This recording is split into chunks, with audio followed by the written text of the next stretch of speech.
Tema kita hari ini adalah lepaskanlah kami dari yang jahat. Bacaan kita dari sebentar kolom 4 ini. Dah bentar ya.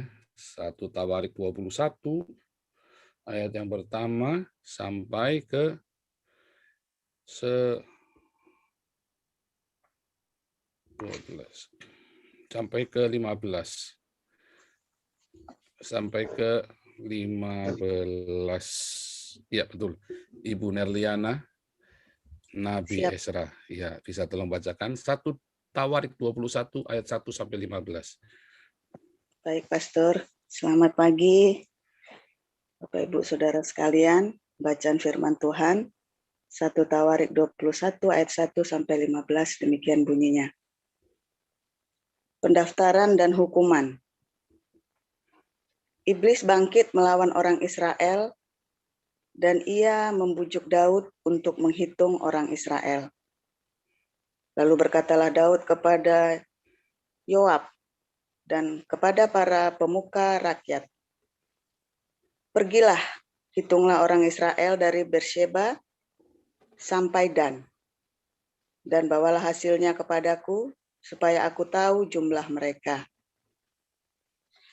Lalu berkatalah Yoab, "Kiranya Tuhan menambahi rakyatnya 100 kali lipat daripada yang ada sekarang, ya Tuanku Raja.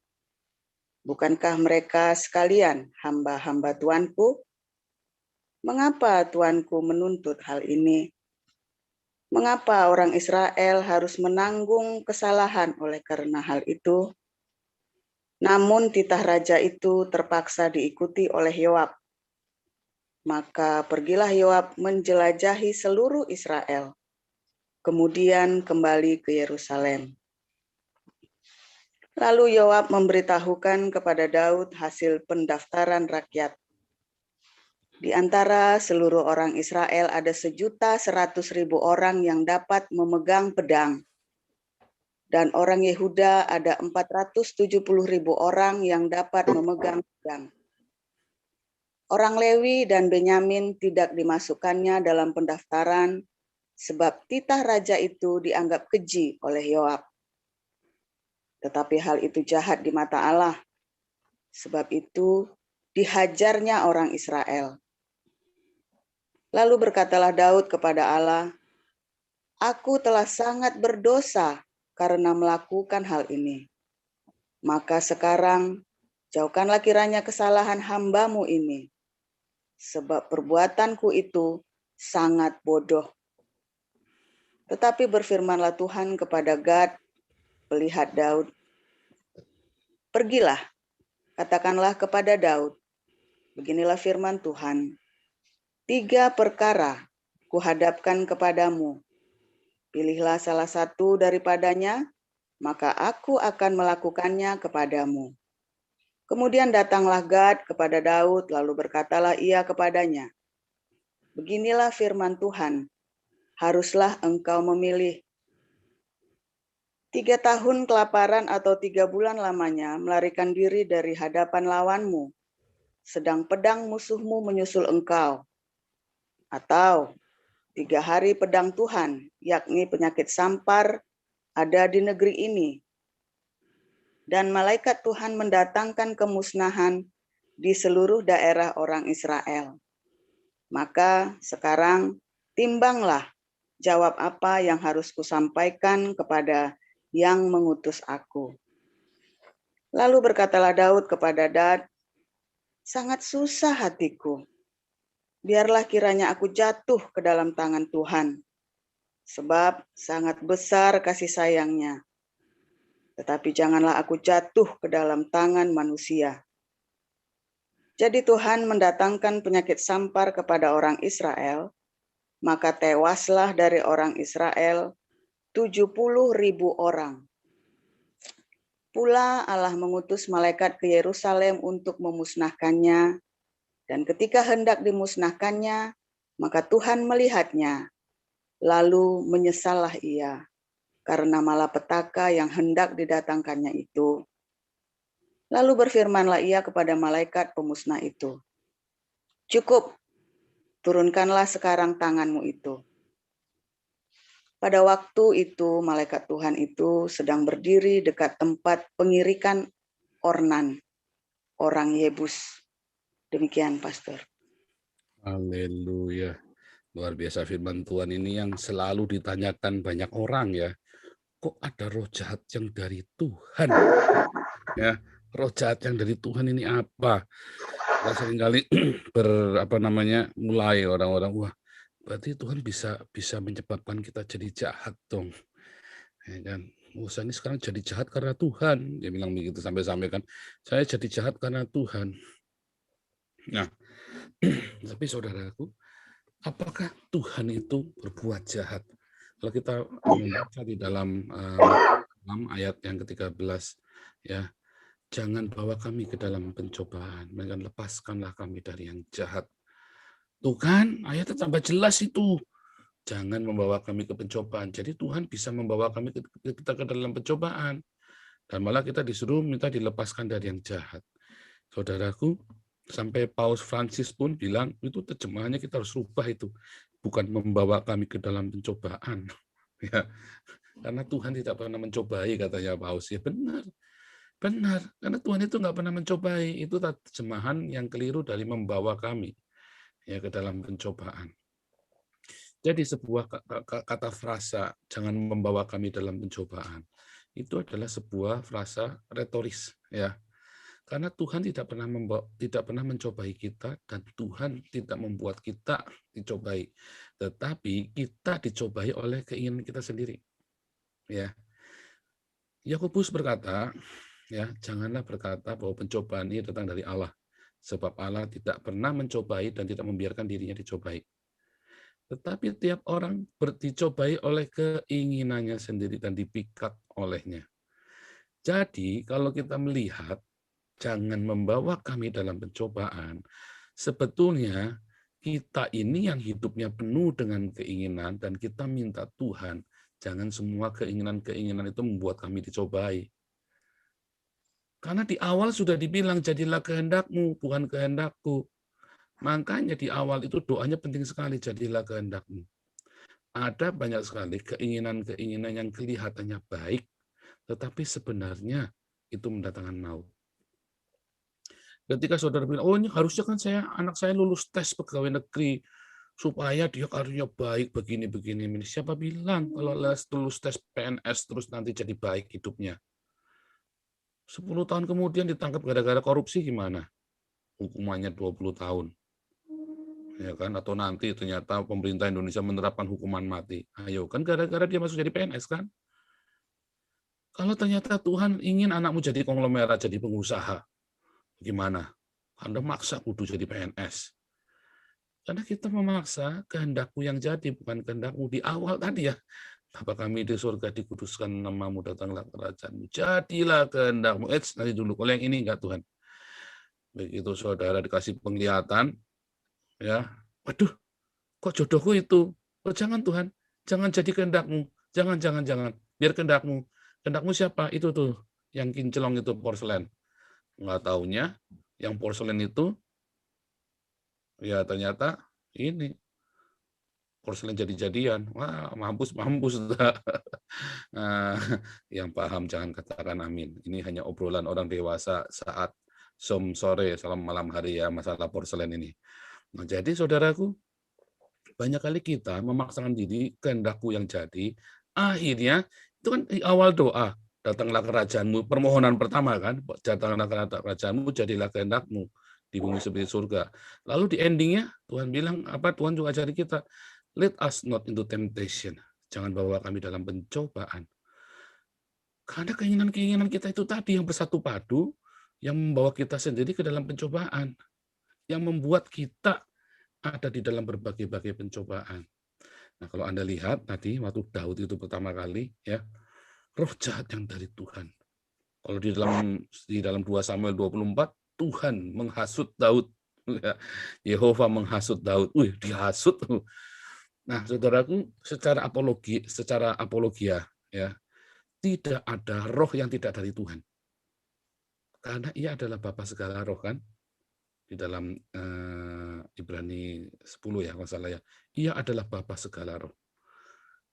maka tidak ada roh yang tidak dari Tuhan. Karena Tuhan itu adalah Tuhan Allah semesta alam. Ya, kalau ada roh yang tidak dari Tuhan, berarti dia tidak bapak semesta alam lagi.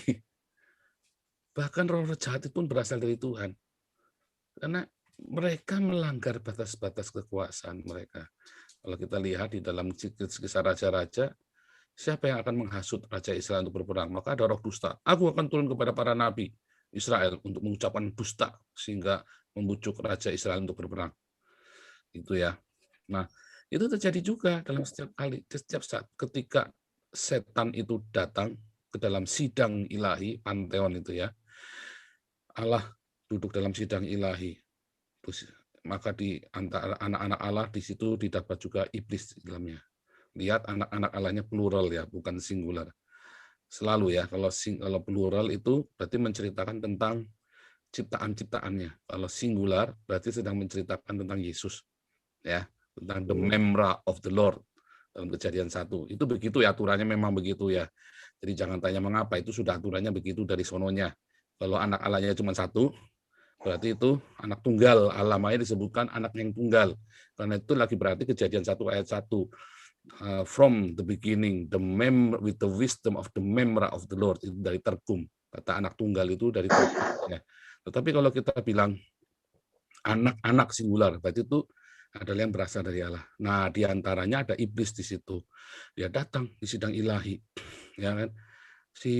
Maka Tuhan berkata kepada iblis, bertanya, dari mana kamu? Dari keliling dunia.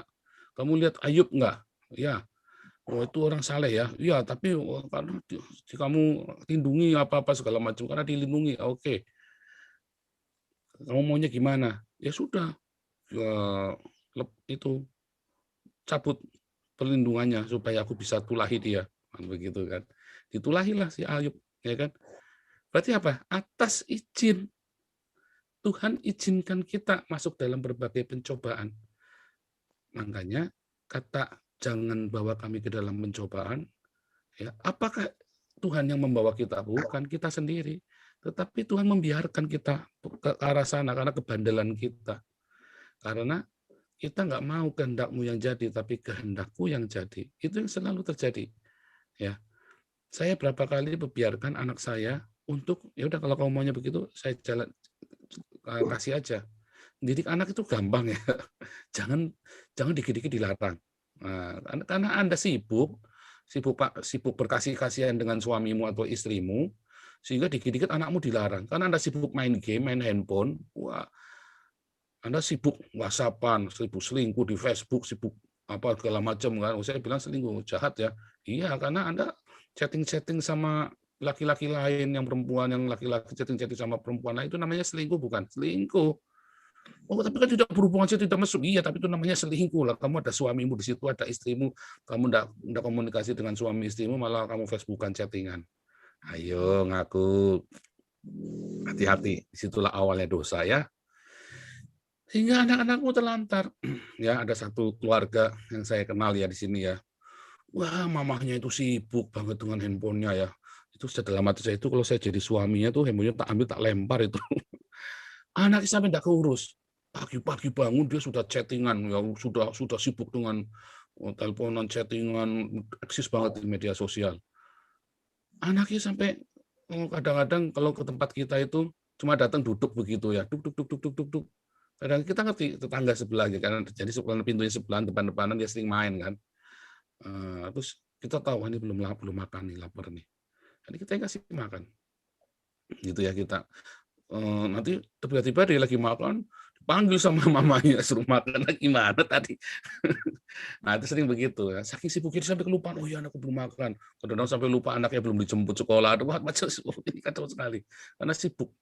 Hati-hati ya media sosial itu. Nah, bukan nggak tanggung jawab, ibunya baik ya. Cuma itu tadi dia sibuk sekali dengan itu tadi. Hati-hati ya. Saya selalu melarang istri saya kalau kita lagi sendirian jangan mainan handphone ya. Dari zaman kami di Indonesia kita sudah hati-hati sekali. Kenapa? Hati-hati nanti kamu nyesel kamu kehilangan anakmu. Iyalah, kamu mainan handphone terus anakmu nggak diurus, ya kan? Lalu saya aktif di media sosial, lepas media sosial saya main sama anak saya. nggak hanyut dengan handphone. Nah, hati-hati Anda ya, hati-hati. Nah, kemudian anakmu jadi brutal, karena dia cari perhatian. Salahnya siapa coba? Salah kamu kan? Nah, kalau saya dari dulu, anak itu kalau pengen apa-apa, wah dia lari-lari, dia naik-naik, saya diemin. Tapi saya awasin. Terus saya bilang, hati-hati, kalau jatuh sakit nanti kamu nangis. Dia naik tinggi, jatuh, kubrak. Kita ngeliatin nangis, wah, ya kan nangis nggak apa-apa, saya tahu dia cuma sakit doang. Paling juga terkilir ya kan. Karena kita sudah singkir-singkir, kita jaga. Sekali, 2 kali, 3 kali, 10 kali, lama-lama dia percaya yang saya ngomong. Hati-hati, kalau naik nanti kamu jatuh sakit. Suatu waktu dia ngebut pakai sepeda kan. Kalau ngebut nanti kamu jatuh, hati-hati. Ya, kalau di tikungan kamu rem. Wah, dia maksa di tikungan. Wah, sliding. Wah, dedel semua kakinya. 3 kali, 10 kali, lama-lama dia ngerti yang saya ngomong. Itu ya, dari kecil. Nggak bisa, anak sudah 12 tahun kamu ajarin begitu, nggak bisa. Tabrakan, ditabrak bis nanti. Jangan. Dari kecil kamu sudah ajarin. Sehingga kamu satu patah aja kalau dia ngerti. Nah, itu yang dilakukan oleh Tuhan Yesus sama kita. Dari Anda lahir baru, begitu Anda lahir baru, ya Tuhan ajari kita dengan firman Tuhan, firman Tuhan, firman. Tapi seringkali kita bandel. Kita bandel karena kita nggak punya waktu buat membaca firman Tuhan, buat menemukan rema. Karena terlalu sibuk kan? Iya, saya berapa kali ngamati ya, orang-orang yang lahir baru, dia langsung haus dengan baca firman Tuhan, sampai 5-10 kali tuh ya. Baca Alkitab itu, sampai setahun itu bisa 5 kali sampai 10 kali tuh. Itu biasanya dia terus bertumbuh dengan stabil. Tapi orang-orang yang pertama lahir baru cuman ya terus ya kadang-kadang ikut pengulitan, kadang-kadang enggak. Biasanya terus tiba-tiba hilang. Biasanya hilang. Lahir baru tapi dia hilang karena iman itu tidak bertumbuh, tidak berakar. Hilang, nanti dia lagi ada masalah, dia balik lagi. Pak, saya baru ada masalah sama istri. Kenapa? Ya gini-gini. Ayo kamu berdoa lagi ya. Itu. Jangan bawa kami dalam pencobaan. Karena apa? Keinginan-keinginan kita sendiri. Anak-anak kita, makanya diajar. Ya Tuhan ngajarin kita. Diajar. Anak-anak yang disayang itu pasti dihajar sama orang tuanya.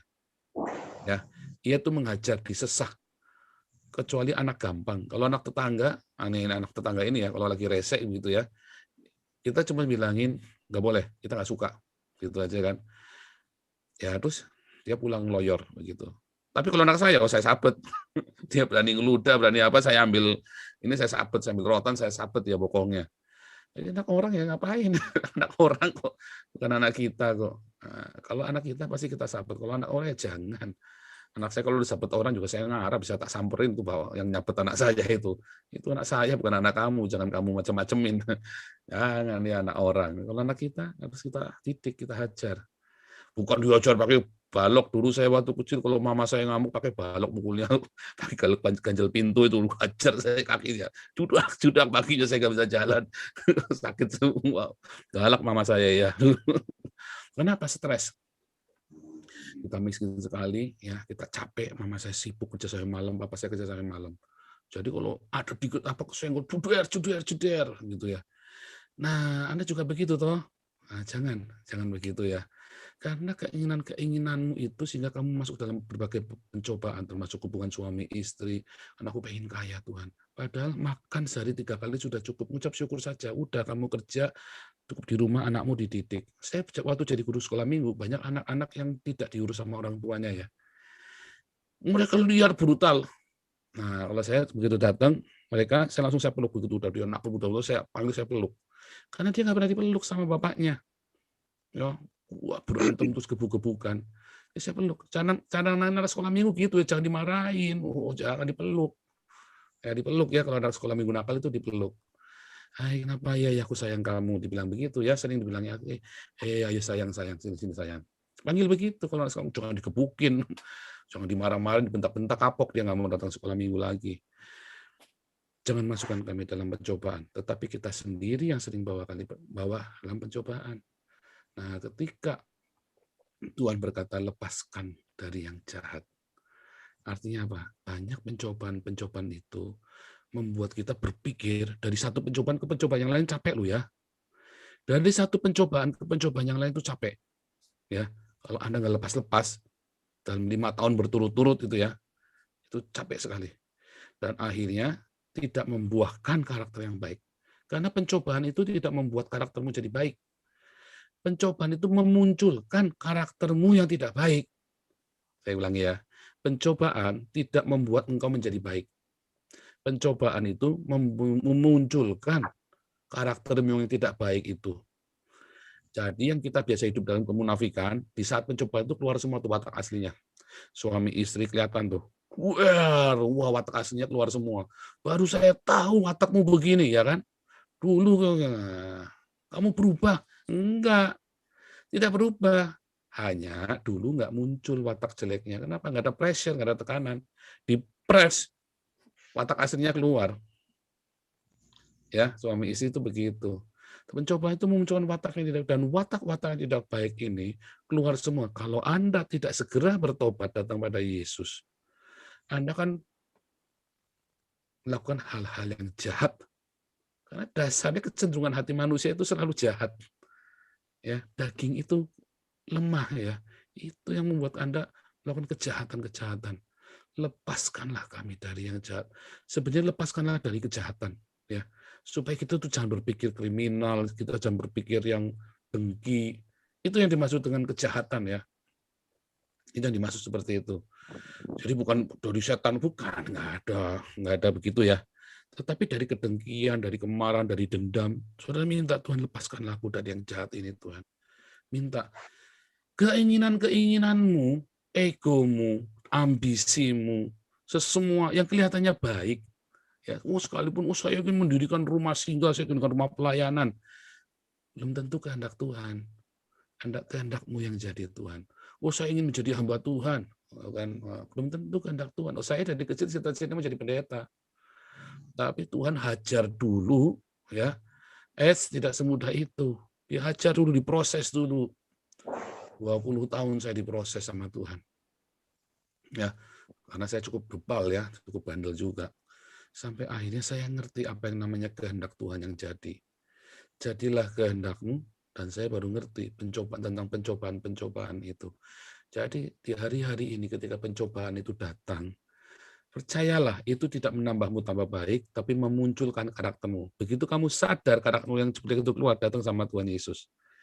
Tuhan, lepaskanlah aku dari yang jahat. Karena karakter-karakter yang jahat itu karakter kriminal itu loh. Dendam, dengki, sirik, ya, yang sombong. Itu karakter-karakter yang tidak baik, itu malisius itu. Ya, karakter-karakter itu akan menciderai satu sama lain, suami istri itu di situ. Ya. Makanya minta, lepaskanlah aku dari hal-hal yang jahat ini Tuhan. Minta sama Tuhan, lepaskan. Karena Tuhan memang selalu izinkan kita dilewatkan, dimasukkan ke situ, ya, melewati lembah-lembah kekelaman itu. Tetapi jangan takut, dia ada di situ. Dia nunggu. Firman Tuhan katakan, tanganku tidak kurang panjang untuk menolong, telingaku tidak tuli untuk mendengar. Tapi dosa-dosamu itu yang menghalangi semua doa-doamu. Ya. Jadi saudaraku, ketika Anda dalam pencobaan, ya, Anda doa sama Tuhan. Dan itu saatnya karaktermu itu dimunculkan dan minta dibersihkan. Ya, kita yang sombong, kamu yang cabul, yang wataknya culas, percidraan itu kan Galatia 5 ayat 17 sampai 19 kan, percidraan, dengki, amarah, ya kan, dendam, percabulan, perzinahan, sihir, ya, mencari Tuhan lain. Itu kan semua kan keluar semua di situ kan, saat lagi susah. Ya kan, apalagi kalau susahnya udah masalah ya macam-macam ya, macam-macam. Susah itu definisi kita susah itu macam-macam. Tapi itulah yang namanya pencobaan, dan susah itu nggak ada Tuhan yang bikin kita sendiri. Lihat, kenapa si Daud itu mau bikin sensus? Zaman itu sensus nggak kayak sekarang, ya kan? Sensus penduduk datang gitu dari badan sensus itu, BPS itu kan. Nggak begitu. Zaman itu kalau bilang sensus itu bisa ada yang mati, saudara. Zaman itu kalau bisa sensus itu bisa ada suami bisa sama istrinya tuh. Bisa ada keluarga-keluarga yang tercerai-berai. Karena kalau sensus itu mereka harus balik ke ininya mereka sendiri-sendiri kan. Kamu sukunya siapa? Suku Daud ini. Ini siapa? Oh, ternyata dia suku Gibeon, bukan Israel. Oh, bisa dicerai semua tuh. Ingat yang di Esra 10 ya, waktu di sensus pertama kali orang Israel kembali ke Yerusalem, itu mereka harus cerai loh. Orang yang perempuannya bukan Yahudi, dia harus balik. Tangisan mereka, itu salah satunya contoh itu ya, untuk sensus itu.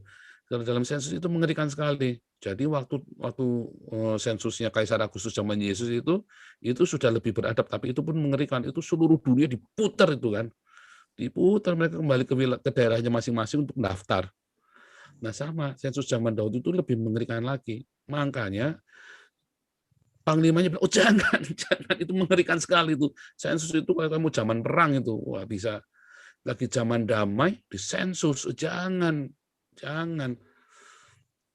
Panglimanya ketakutan, ya. Panglima jangan, tapi Daudnya maksa. Sensus kan dia pengen show of force. Karena hasil dari sensus itu dia bisa menghitung armada perangnya dia. Buat apa? Buat perang berikutnya. Oh jangan Tuhanku, jangan, jangan. Nah, kalau dalam tradisi Yahudi dikatakan sensus itu mengerikan. Ya, karena orang Israel itu tidak bisa dihitung per orang. Israel itu harus dihitung dalam satu grup, kata tradisi Yahudi begitu ya, katanya Rabi ini gitu. Oh, jadi orang Yahudi nggak bisa kamu hitung satu. Itulah sebabnya orang Yahudi tidak pernah berhitung berapa orang begitu ya. Karena namanya orang Yahudi itu satu grup. Itulah namanya satu kekuatan. Ya, orang Yahudi itu selalu dalam komunitas, seperti pasir di laut dan seperti bintang di langit. Nah, itu filosofinya seperti itu. Jadi kalau bilang disensus, katanya rabi-rabi ini, itu hal yang mengerikan, itu berarti bisa memisahkan orang satu-satu, bahkan suami istri bisa pisah. Anak beranak itu bisa pisah gara-gara ibunya bukan orang Yahudi. Ya kan? Wah, dan itu bisa dibunuh, saudaraku. Karena orang Israel kan zaman itu sebetulnya tidak boleh menikah dengan bangsa lain. Kecuali dia diproselitkan lebih dulu. Nah, jadi itu korbannya bisa banyak. Makanya sensus itu mengerikan sekali zaman itu. Dan bisa menjadi fitnah. Kayak zamannya PKI. PKI, oh, itu kan jadi fitnah kan. Apa saja sebelum PKI, oh itu bisa masuk penjara atau bisa dihilangkan dengan semena-mena. Nah, zaman itu juga sama. Kalau bilang sensus, ya, oh itu bisa mengerikan, saudaraku. Itu persis sama dengan zamannya Esther.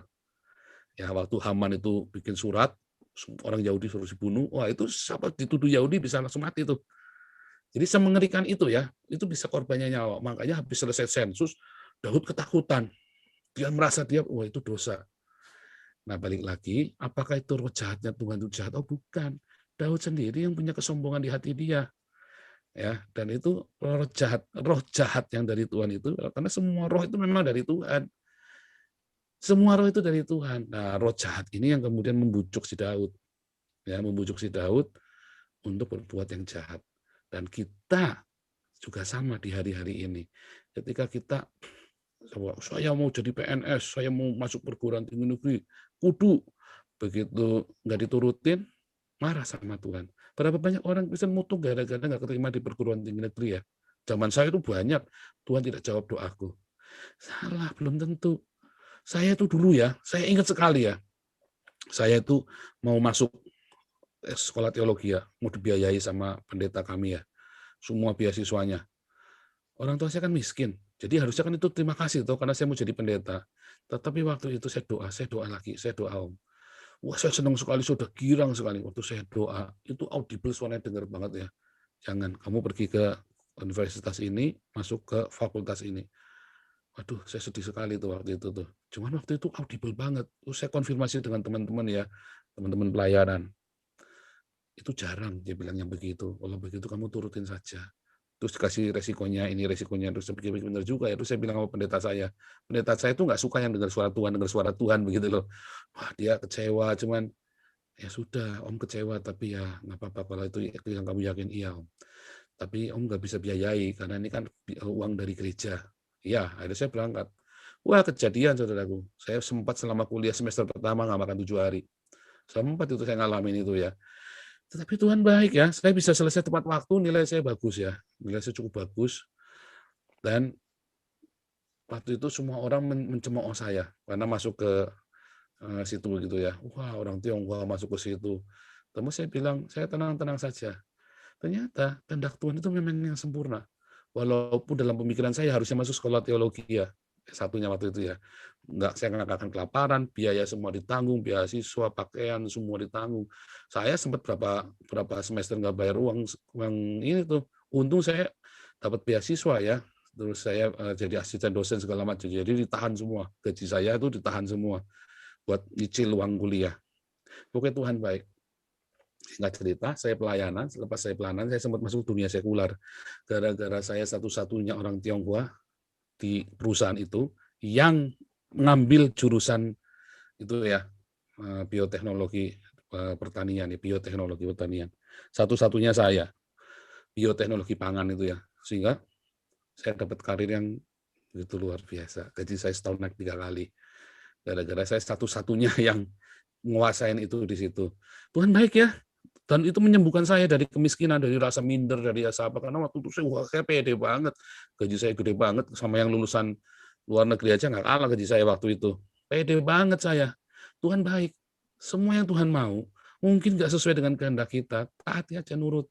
Nggak keterima PNS, nggak keterima PTN, jangan dipaksa. Oh nyogok kalau perlu, jangan. Jangan bayar. Wah ini harusnya bisa masuk. Oh ya orang tuanya yang polisi atau yang Anda yang orang perwira tinggi. Oh nyogok, oh jangan. Kalau Tuhan nggak kasih, ya sudah. Haleluya. Ya, pencobaan itu kalian sendiri yang bikin kok. Ya, si jahat itu hanya dorong sedikit, wah kecontrok Anda. Makanya jangan masukkan kami dalam pencobaan.